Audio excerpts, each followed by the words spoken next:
Hello and welcome to another edition of Another Book Review. This week I'll be reviewing The Black Company by Glen. Unfortunately, I don't have a cover to share with you for this week as I did read this on ebook. It's actually the first book in the series, and the ebook is a compendium of 3 books, so I'll probably be reviewing each one of the 3 books over the next few weeks. But I will go into a spoiler-free review of The Black Company. Before I do that, I'll give you a little bit of Glen Cook's background, and then I'll go into what I like, what I didn't like, who I'd recommend it to, and finish off with what I'll be reading for next time. Glen Cook is actually a pretty prolific American writer. He's been writing this series. I know there's several different books in it. He's also written 3 or 4 other series as well as a bunch of standalone novels. He's been writing since roughly the mid-70s. This came out in 1984, and I think it's several books in the series, probably half a dozen to a dozen or so. What the book is about, and what the series is about, is a series of mercenaries in a very grimdark fantasy world. The first book follows a character whose name is Croker, who is a physician as well as being what he refers to as the annalist. So he is basically the mercenaries' historian. And the book is about the Black Company falling under the employment of a woman known as the Lady, who is a very, very powerful magician, and she is at war with a faction led by someone known as the Rebel. And the book really follows Croker as he deals with the conflicting loyalties that he has to different characters, the conflicting loyalties he has with his role as the annalist, as well as the role that he has as physician.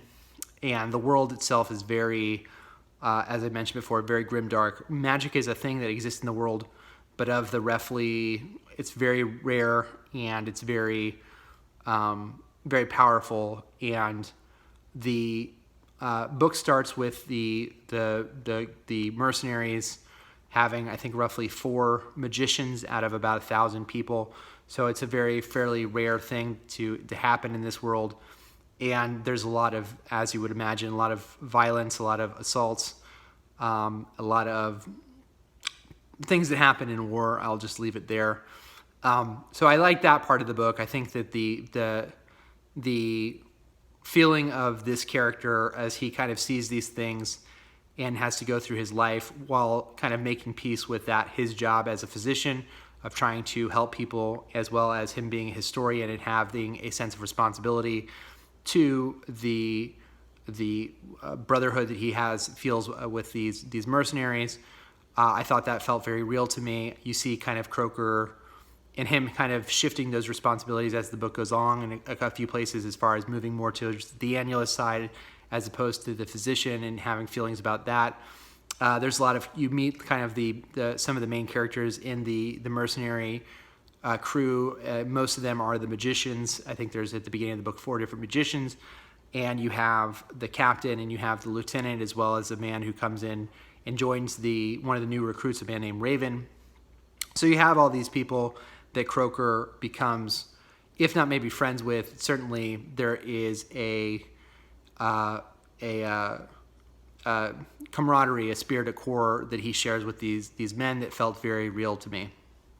So I like that part of it. I like the way that some of the characters are described. Specifically, there's a subsection of characters who are called the Taken, who are basically the magicians who work underneath the Lady, and they're all very powerful magicians. Their names all sound like monster trucks.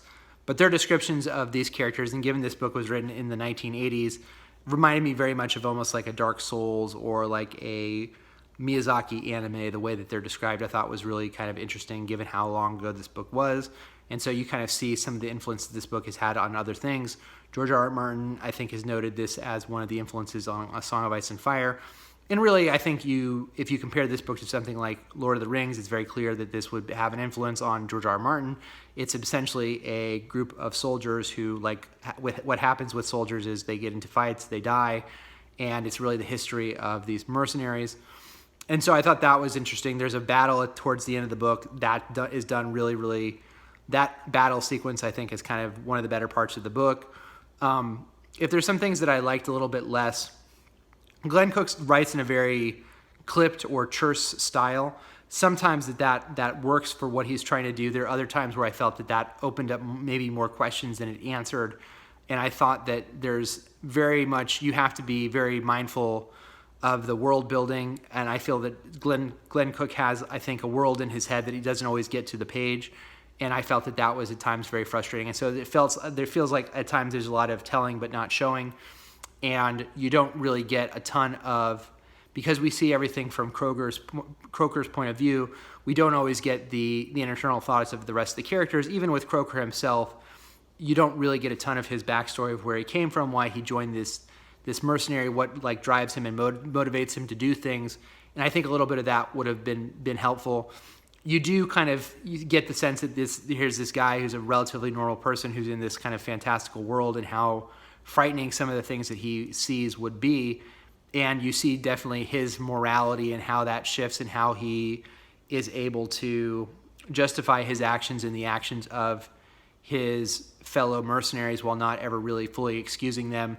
And so really the intelligence of Croker is, I think, one of the better parts of the book. But his writing style, I think, leaves a lot to be desired. And times you're like, what is going on here? This isn't really explained particularly well. And so there's a point in the book where you're like maybe a third of the way through that it feels kind of convoluted for you to get to an understanding of where you are in the book. So I went back and I read the summary of the book just to make sure I got kind of the major beats of it. There's some things that kind of feel very tropey is not the right word, but there's some things that you're sitting there going, okay, well, I think this thing is going to happen, and then that thing happens. There's definitely in my probably my favorite part, or one of the favorite parts of the book, was that the magic does feel really dangerous and strange and odd, and the magic users who we see in the crew who kind of pull almost magical pranks on each other, they always do it with dancing. So usually after they've cast these spells to kind of prank each other, there's also dancing that happens, and I thought that was kind of fun little twist. He's not great with descriptions of things all the time, and so there's a character who's called the Lieutenant, who I know almost nothing about in the book, and even like physical descriptions of characters, I think, other than maybe the Taken, he kind of is very, very light on the physical descriptions. And like I said, the backstory, it's very like thin, and you get the sense that you're in this fantastical world and there's all these political factions, but the map of overall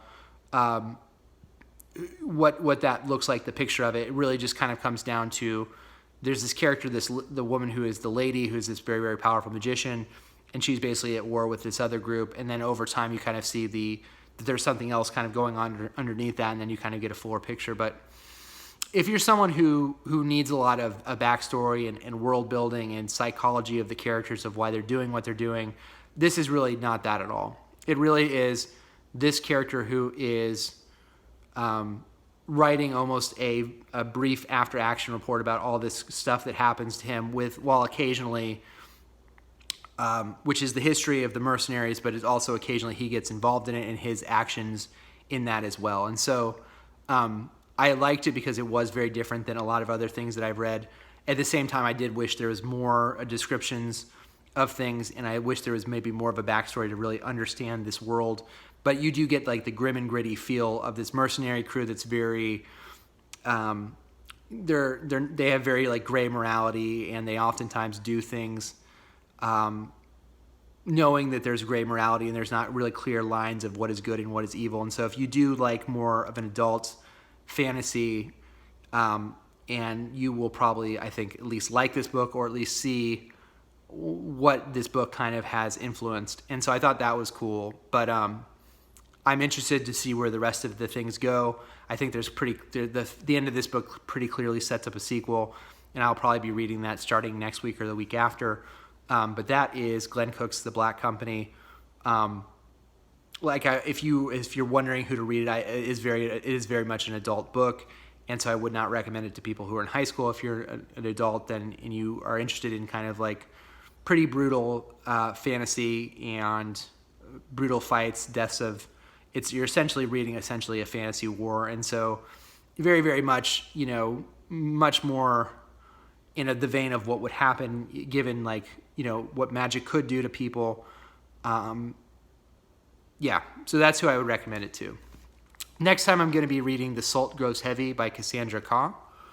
Until next time, please, if you haven't already, like the video, subscribe to the channel, and until next time, bye.